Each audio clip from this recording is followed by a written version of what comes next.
Oh, great. Hey, it's Alexander Lawrence, the Portable Infinite. And yeah, we keep on getting the interesting people. This is like my 40th interview in 2 years. And we got Orenda Fink. She's a musician, songwriter, performer, writer, all of the above, everything. She's been profiled by NPR, Pitchfork, and more. She's been writing, recording, and touring since '97. So she's been at it, okay? And she got her start in Birmingham, and she had a group called Little Red Rocket. I like you told me that Little Red Rocket wasn't very serious, but I kind of people like them now. They think they're Little Red Rocket's cool. And then Awesome. like because I was like listening to some YouTube, and I'm going, wow, this bit, what happened? Okay, then and then they got this Azure Ray started in 2000, and they're pretty happening. And you worked with Moby, Bright Eyes, Sparklehorse, and the Fate. And the book is The Witch's Daughter, your first book. And she also does Jungian Depth. Uh, what's it called? The Jungian Jungian Depth Coaching. Coaching. Okay, so Mhm. we'll have all. If people want to get in touch with Orenda Fink, go to orendafink.com, orendafinkcoaching.com, right? Yes, you can find, I kind of made orendafink.com a place where you can find everything. So if you remember one thing, you can just go to that one.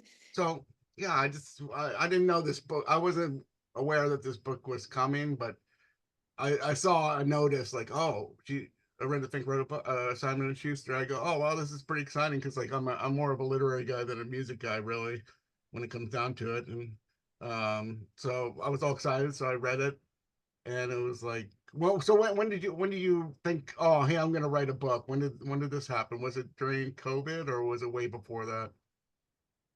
It started way before that. Really after my dog died, Wilson, my first dog, and this was, I guess, about 13 years ago now. And I ended up writing a whole record called Blue Dream about him dying and coming back to me in my dreams. And the grief I had at losing him. It was the first time, I mean, basically had kind of like an existential crisis, nervous breakdown when my dog died that I'd had for 16 years. And I went to therapy for the first time because of that. And I started writing about those experiences. And so really I thought I was writing about my dog dying, the first writing I did. And I had about 40 pages of that material, and I gave it to a writer friend of mine, a wonderful mentor of mine, Timothy Shaffert. And he said, there was like one paragraph about my mom in this 40 pages. And he said, this book isn't about your dog, it's about your mother. And I was like, no, it's about my dog. But I really sat with that for a couple years, honestly.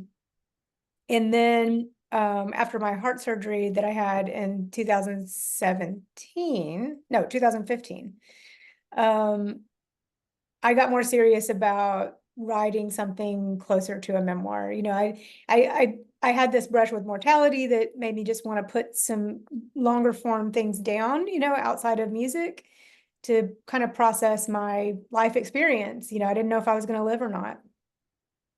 So that really, that was kind of the genesis of the memoir. And I worked on it for the last 8 years on and off until I had a real, blowout with my parents.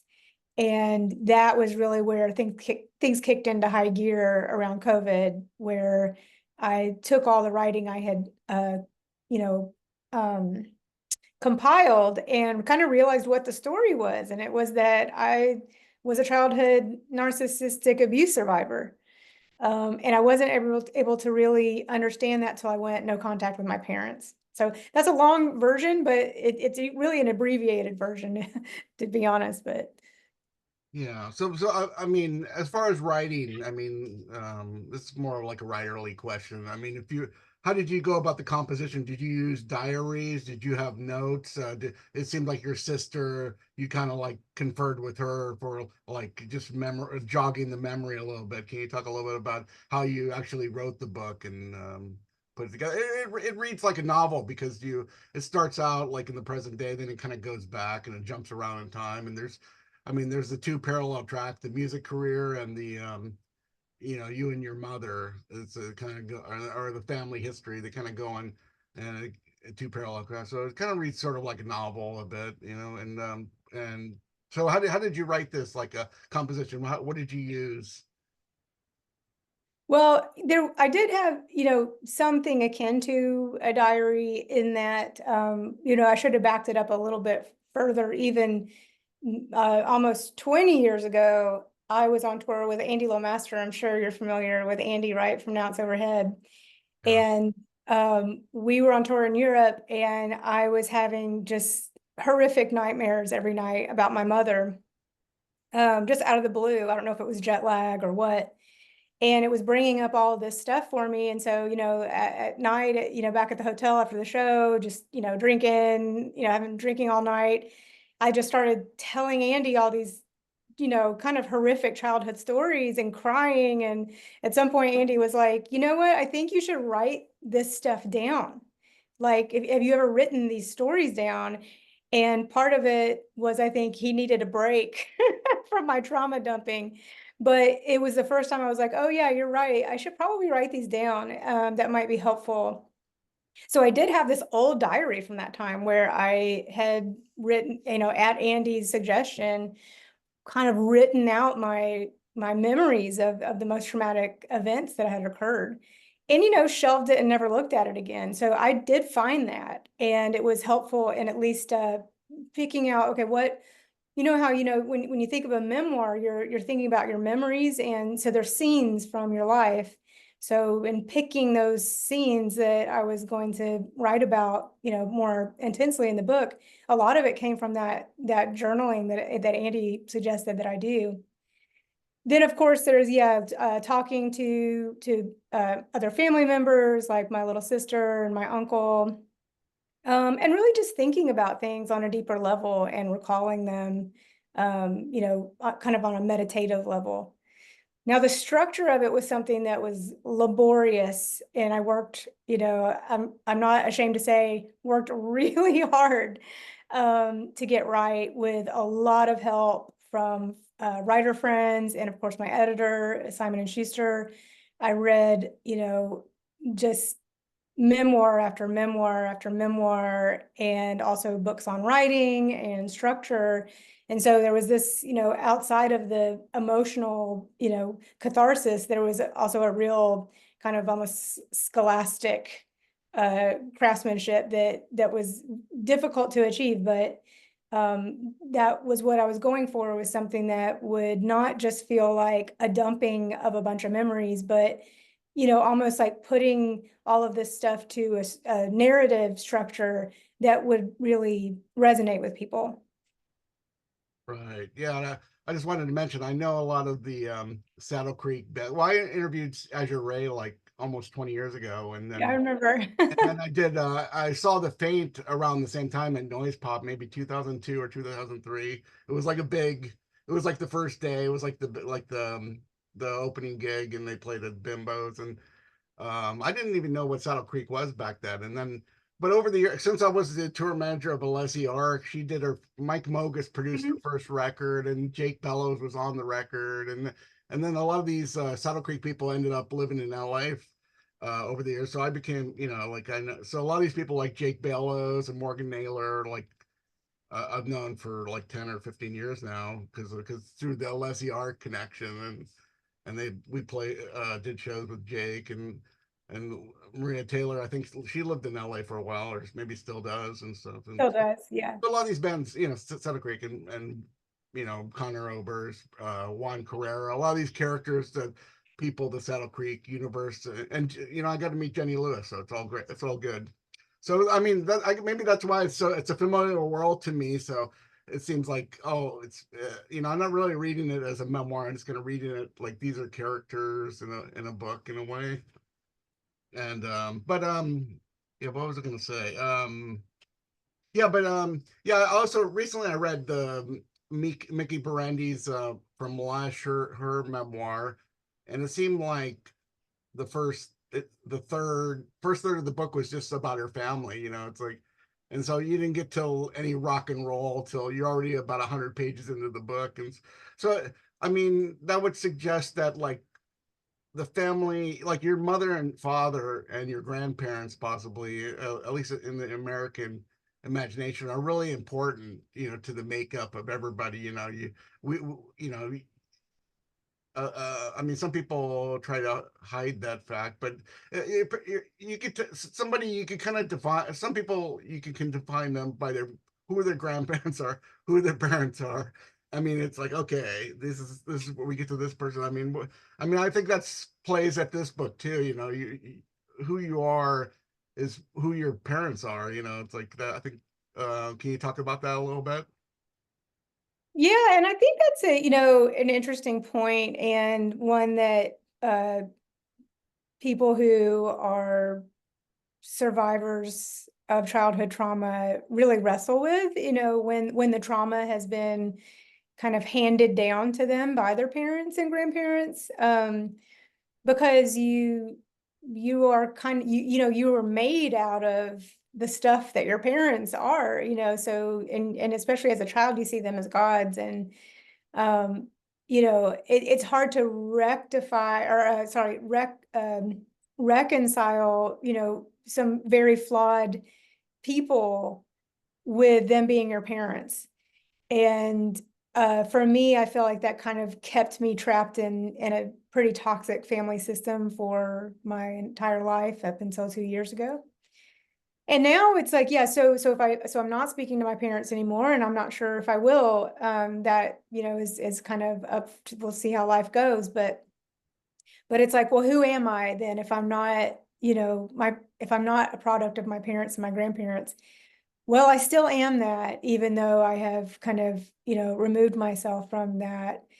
And I guess yeah, it's complicated because it hurts, it's really painful to be faced with, maybe, maybe I don't want to have a relationship with my parents. Maybe they're not healthy, maybe it's not healthy for me. And where is that line between the identity and the responsibility that you have with your parents versus your own identity that is calling for you and your attention and your own self-care? It's a very difficult line to walk. Yeah, I think in my own family, I think, you know, my mom is definitely like the rock. You know, she's not very eccentric. She's just who she is, and she's makes herself available. And I think my father's mother was like that too in a way. She was kind of like the center of the family in a lot of ways. But I mean, since I've kind of kind of like worked with different people, well, in publishing and in the music business, I mean, we find out that you know people who I think are pretty normal people, like their mom's like the crazy one, they're always on the phone calling. So I mean, how's that dynamic when because in like in the music business you think like, oh, the musician's going to be like the kind of eccentric one, the wild one, not the person's mom is gonna is so what do you think about that dynamic? Like a lot of people would see you as, oh, maybe she's out there, but well, you should meet my mom here. What do you think Yeah, about so totally. And in some ways I feel like that I wasn't really cut out for the music business precisely because of that. Really, honestly, writing suits me and coaching suits me way more because I think I am very, because I had such a chaotic upbringing, I've always been really longing for peace and calm in my life, although, it's hard to come by for anybody. But yeah, definitely, growing up, I wanted to be the straight, and I talk about it in the memoir, like I wanted to be a cheerleader. I wanted to, be homecoming queen and dress like everybody else. I just desperately wanted to be normal so bad, which is kind of the opposite of most artists. They're looking to be the one that stands out and express themselves. But my mother just took up all that room for me when I was under her roof. it wasn't until later that, I met Maria and just, I fell in love with making music. And I think that's what kept me in the business for so long. But yeah, there's a lot of the music business that didn't necessarily agree with my personality, which is, yeah, kind of the wild, the reckless abandon, the performative aspect of it. I've always had trouble with that. What about the book kind of starts out, you're in kind of the desert, you're kind of like, you're kind of, it's a present day sort of, and you're kind of like you're talking about your life now. I mean, how does it, I mean, I've been in Omaha, Nebraska a few times. I mean, well, I mean, you're kind of in a lot of these places that are kind of isolated, or the desert now. It's sort of how does the idea of the desert kind of figure into your personality and in your work, you think? Yeah, it kind of did end up having, I feel like the desert is its own character in the book to some degree, and represents certainly the peace of mind that I've been looking for my whole life. Because, that not everyone obviously, but a lot of people do move out to the desert to find peace, to kind of get away from people and the rat race and everything else that, we have to encounter on a day-to-day basis. There's something special about the desert. It's really for people who don't want that anymore, who want to walk away from it. And the reason why you're able to get that in the desert is that it's a very harsh environment and it's not for everyone. So you get this sense of peace, but you also have this real fight, a different kind of fight. It's almost like a fight against nature to survive. And so yeah, in some ways I'm kind of like, there is no way to get peace. Like you're always trading something for something else. But I love it out here. I think I'll probably be here for a long time. And what about the idea of magic? I mean, when you're a kid, I mean, everything's like magical. It just seems like things happen and there's not understanding, and just like, okay, well, you just accept it. It's just okay. Like there's my parents' record collection. They always, the Beatles just were there. You didn't know that somebody actually made a record when you were a kid. It's like, oh, the Beatles kind of popped up in your mind. What do you think? As an adult, is magic a thing? Is it a real thing for you, or what do you think? I don't practice any kind of magic tradition, but I'm fascinated by it, and I will always be. I mean, I definitely think there's something very real to the idea of energy, and how you can manifest things with your mind energetically. You can uh, get people's energy onto you, and it can really latch onto you and affect you. And when with the Jungian stuff, I kind of see it as the unconscious, and the shadow being projected, that shadow unconscious energy being projected out into the world, and kind of doing its own thing. So I kind of think of magic now as like more of, it's a semantics issue of whether you want to talk about it in a superstitious way or Jungian or quantum physics, because there is a through line with all of those things, with all the more magical thinking traditions, and actual practice of magic, and even science and psychology. So no, I think it's very much real, but yeah, I don't practice magic per se. But I'm always fascinated with the I'd say the power of the human mind and the spirit. When I interviewed you like 20 years ago, I mean, you were reading The Serpent and the Rainbow by Wade Davis, and Mhm. which is a book about Haiti and their rituals, and you actually went to Haiti and went there, and you got married by a Haitian guy or something. Can you talk about those things?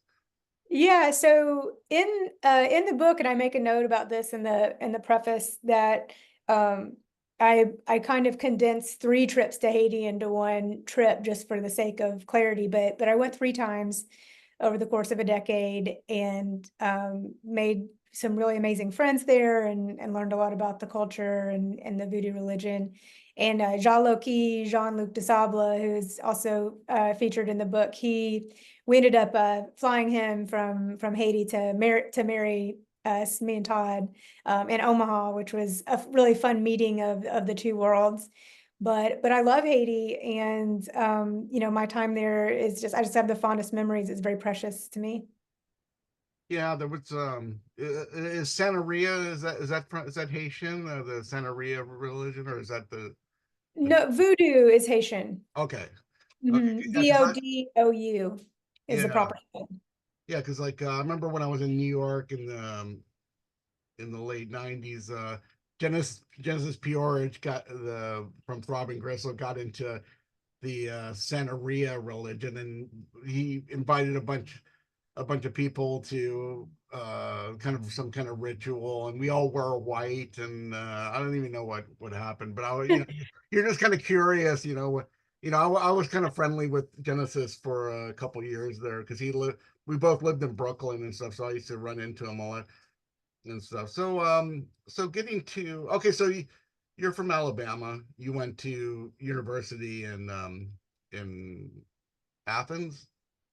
No, I did go to school in Athens, just moved Oh, there for the music right. scene. Okay, so you went to University of Alabama then, I guess. I actually I've only been to college a little bit. I did a Oh, little okay. bit at UAB, which is actually in Birmingham, and then I did some kind of, you know, community college work in Omaha. So not a college graduate, but kind of dabbled in in college until like music kept pulling me out like the mafia. So it's always trying to get a degree, but never got one. All right. Well, yeah, I wasn't really, but I was. Little Red Rocket kind of like formed really fast. I mean, it was like more. It was probably more about your friendship with Maria Taylor and just maybe creative people like around you and just and um you know like that was going on, and I think I remember at that time, I mean, I guess Farouk Assault had come out from nowhere, and they were a lot of people thought they were like some kind of industry plant or something, you know, like and like a lot like that band Wet Leg a couple years ago is where did these guys come from, you know, it's like so I think people were on the lookout for like, you know, like strong female like duos or something, and so the Little Red Rocket got uh eaten up by the system, so to speak. Yeah, what was that like? You know, you like signed to a major, but you never really got to put out a record. What was that Yeah, like? yeah. I'd say we were in the right place at the right time, if you want to call it that.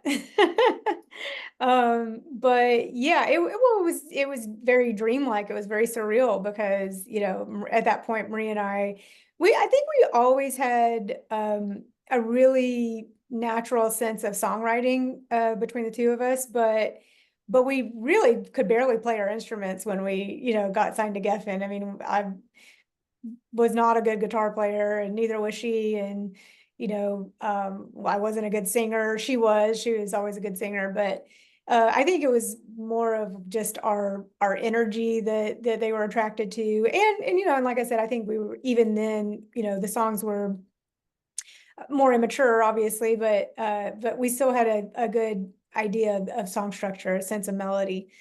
But yeah, I mean, all that to be said, it was literally a miracle that we got plucked out of Birmingham, Alabama, you know, in 1997 to go to get thrown into the Geffen's world. But we ended up getting dropped before our Geffen record came out because Geffen was bought by Universal, and they just, you know, cleaned house for anyone that wasn't already established and had something going on. But it was a wild ride. It was pretty fun, and, you know, yeah, there were some dark moments to it, but for the most part, you know, I think instead of kind of hurting our morale, it really showed us the way for indie rock. We were like really happy to start over and be independent artists, and we never really went back after that. Yeah, it was a timing thing too, because like that I mean, you kind of described kind of a depressing meeting with like Courtney Love and Shirley Manson and, you know, Jim Barber. You know, it's like, and you're having a dinner, and like Courtney Love's like I mean, I guess she was like checking out the competition, like, and like looking around. I go, okay, well, these people aren't anything. That I don't have to worry about these two. They're never gonna make it. But I think that grunge thing was kind of dying out in the later '90s. I don't think you know, I mean, I mean, the White Stripes and a lot. The new thing hadn't happened yet, like at that time, and like her thing was kind of dying out, and like Courtney Love wasn't, you know, that one Malibu record or whatever it's called. I mean, that was like '98, so she was on the way out, and I think she was focusing on being an actress and stuff, and kind of leaving the music world. So, I mean, yeah, that meeting, I think a lot of people have been in those kind of meetings where, you know, they're getting checked out by the competition and stuff. Is that, but you guys like totally like survive that. Well, yeah, I mean, it's so funny because, you know, that Jim Barber, when you know, when he was telling us her insults, he, bless his heart, he was really trying to help us. He was like, let's, you know, let's prove her wrong. Like, let's say, what can we do to make you girls, you know, more successful, or whatever, more competitive, or whatever she thought that was the mold of a rock star. But you know, that just wasn't us. There was no way that we could be Courtney Love. And so, you know, that wasn't our downfall with Geffen. It was actually, you know, in so some ways, maybe it was a blessing that we got dropped when we did, just by this kind of big cleaning house of this big corporate merger, that we didn't have to go through the heartbreak of, you know, really having to sell our souls or be different people. So it all pretty much worked out pretty good, I think. Yeah, like where the label had more control, and they picked the singles and made the videos and kind of, you know, had more control. So like, okay, so 2000 you get to Azure Ray, and you kind of moved to Omaha. Was that a good transition, you think? It was a little hard transition for me. I talk about it in the book, mainly just because I loved Athens, Georgia so much, and it was, you know, it's like I love Todd just a little bit more, so I was willing to like Was leave my battling. precious. It was like Exactly. it was like battling. It was like, okay, well, this, or you know, it's really cold here in Omaha. This guy wears a lot of makeup, you know. It's like, and then we got everything's real close and home. There's like good food in Athens, maybe. I don't know.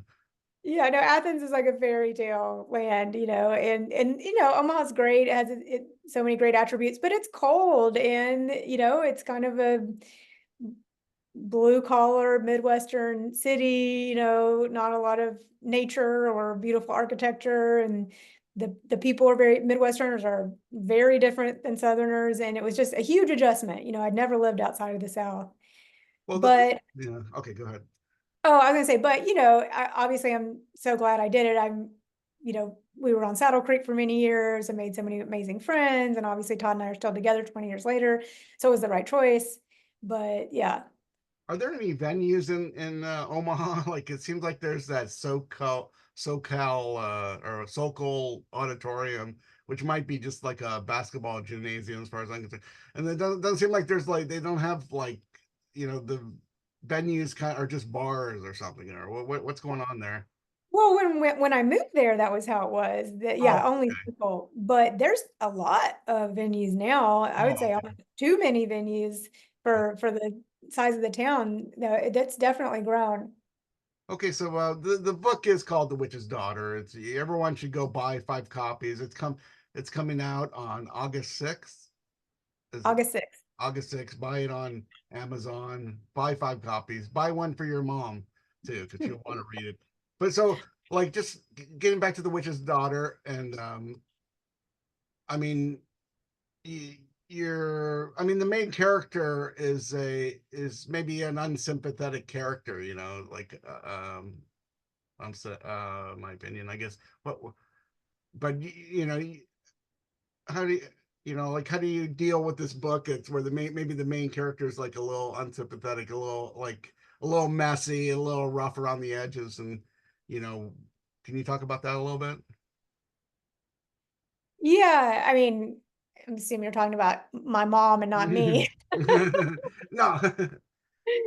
Yes, Um, yes.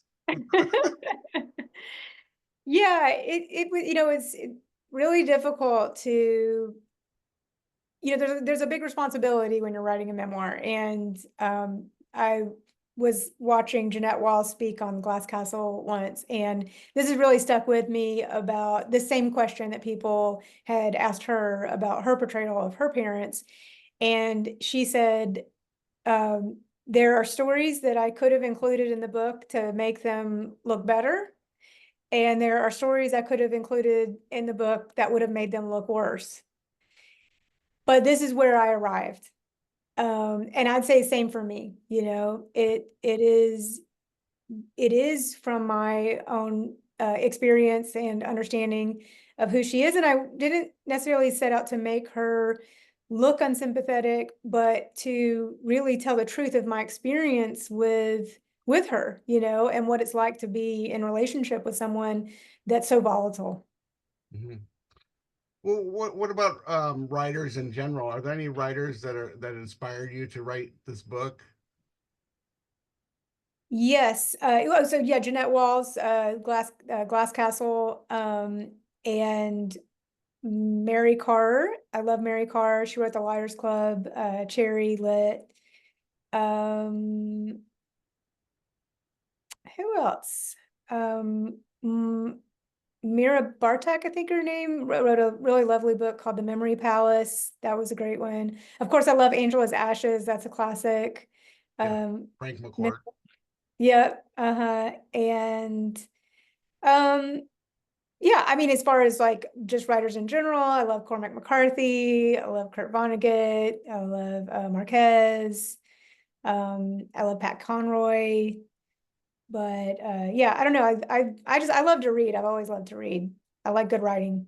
So there's some readings coming up. I guess you're doing a reading. Everyone should go see Orenda at Book Soup on the 16th. There's one over there in 29 Palms or Joshua Tree coming up in a couple days.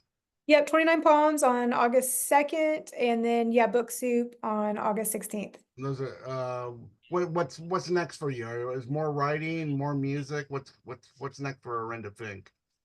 More writing.